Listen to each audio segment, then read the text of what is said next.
when you speak mainstream media, to me, it's that no one else counts except the Democrats and Republicans, because that's all the mainstream media will ever give credit to. And when things are done that are so atrocious, to include a third candidate, the mainstream media sits by and lets it happen. I mean, the biggest case in point was 1992 when Ross Perot got 19.7% of the vote, 1 out of 5, roughly 20%. My old physics teacher would tell me to round up, as you always do in physics, so he got 20%. Well, what happened then, and the mainstream media never even covered it. They didn't even expose what went on in our country. Perot scared the status quo so badly in that election that all the way up until that point, all the debates, presidential debates, had fallen under the National League of Women Voters, which you can argue is essentially a fairly neutral group. They have conservative women, liberal women, independent women, whatever it might be. They were in charge. Yeah. Well, what happened then, because Perot scared them so bad in 92, our illustrious Congress, who I might add is made up of pretty well all Democrats and Republicans, and the status quo, well, they took the debates away from the National League of Women. They formed another federal bureaucracy now called the National Debate Committee, and ironically, that committee is appointed and it's headed by the former heads of the Democratic and Republican parties. So now all debates are channeled through this National Debate Committee, and they can make up the rules as they go. Now they determine who gets to debate and who doesn't. They make that decision. This body of people that is not elected. It's corporate. They're appointed. You can't remove them if you disagree with them. To me, every presidential debate should have at least 4 to 5 people up there. Well, that's obvious. I mean, how can we ever have real choice if they only keep it to the two parties? Well, but see, that's it. Just Ralph Nader called it the two-party dictatorship.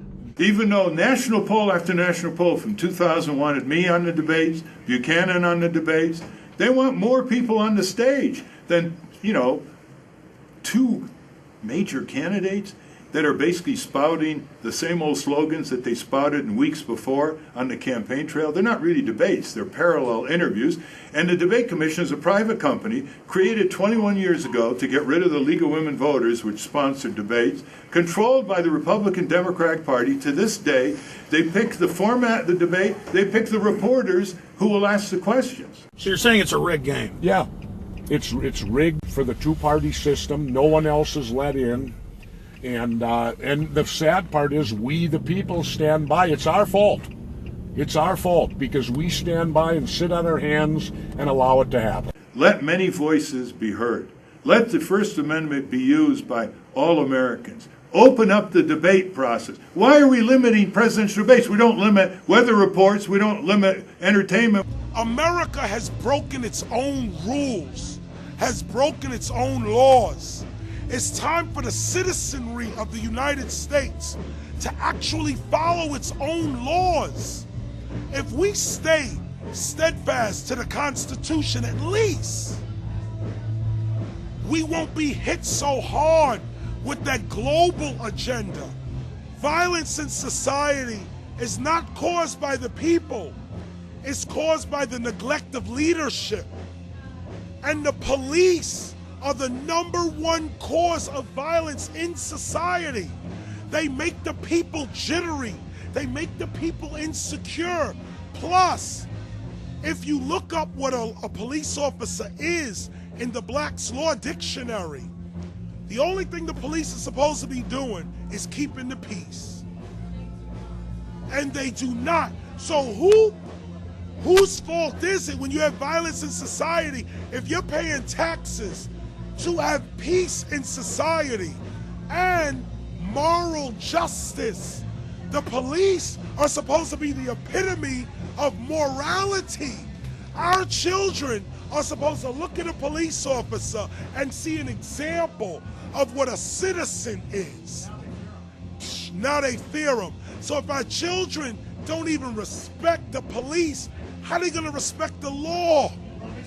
The present situation is not the Republic of the United States.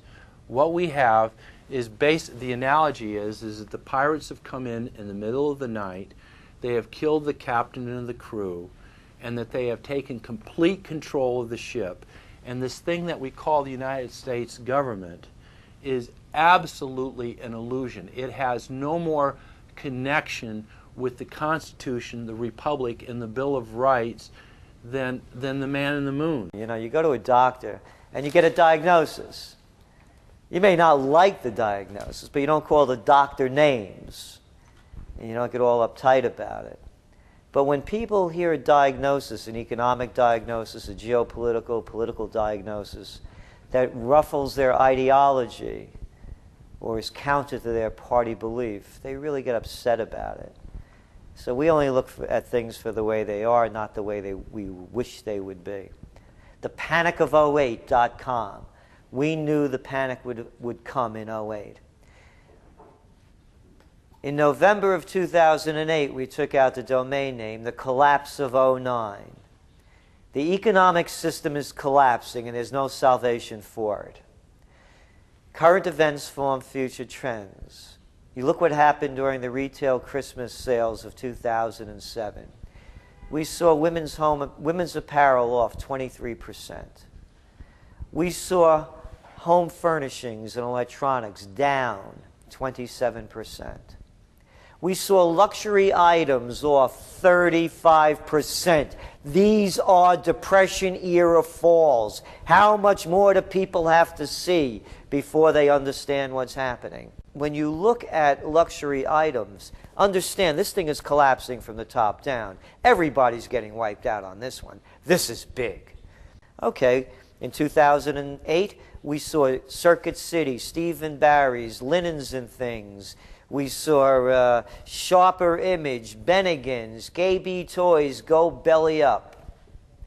We're seeing Starbucks, we're seeing Home Depot closing stores. And we're going to see many, many more of them as the year goes on. The question becomes, who is going to rent all of these vacant retail spaces?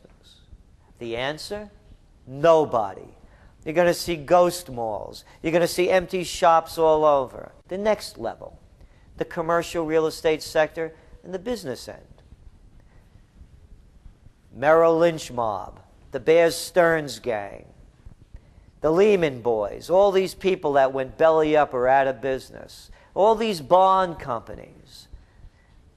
Who's going to rent all the vacant commercial office space they're leaving behind, plus the thousands and thousands of others from the Bank of America, the Citigroups, laying off 50,000, 55,000. 1 week in America, we saw some 70,000 jobs evaporate. Who's going to rent all of this empty space? The answer is nobody. You're going to see a commercial real estate collapse that's going to make the residential retail bust look like a kid's game. You're going to see vacant office buildings, vacant malls throughout this country. The collapse of 09. In 08, it was the financial sector. In 09, the commercial real estate sector, and everything else collapses with it. There is no saving the sinking ship. There's too many torpedoes that have been taken. Zbigniew Brzezinski is a petty Polish aristocrat. He represents a social class called the Szlachta, the lower aristocrats. In German, it's Milchadel, milk nobility, the lowest.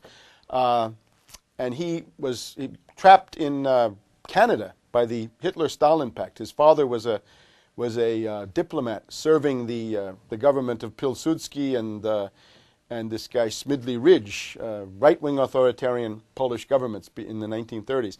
He then went to McGill University. He would have gone to Britain. I think he wanted to go to Britain, but he couldn't do it because of various technical considerations. So he then got into Harvard and eventually became the head of the Soviet Affairs Institute at Columbia.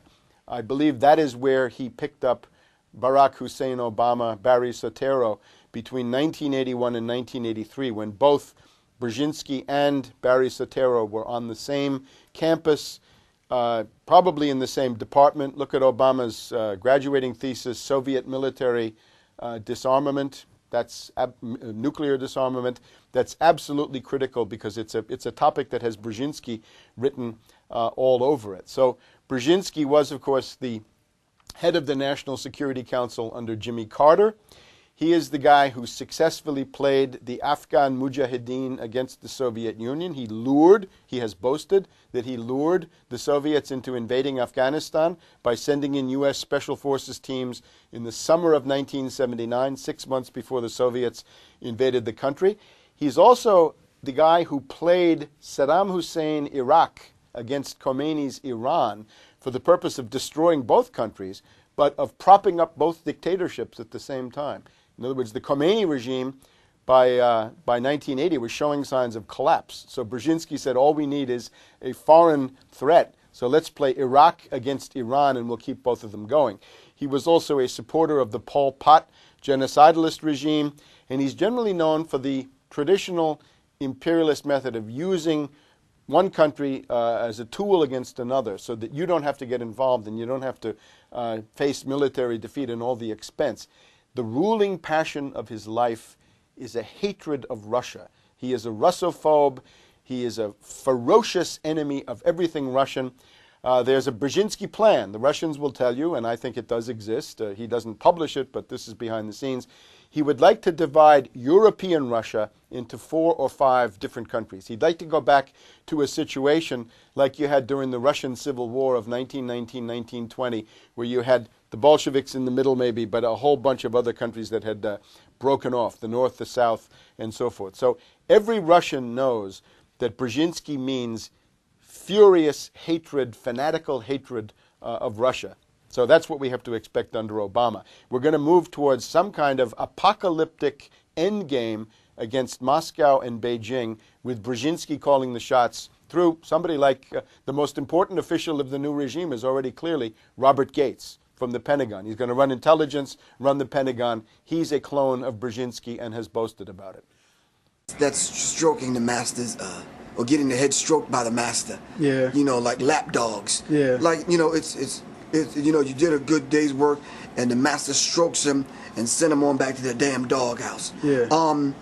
I think in most cases, people like P. Diddy and Jay-Z and a lot of these cats, I don't even think they have any political awareness anywhere.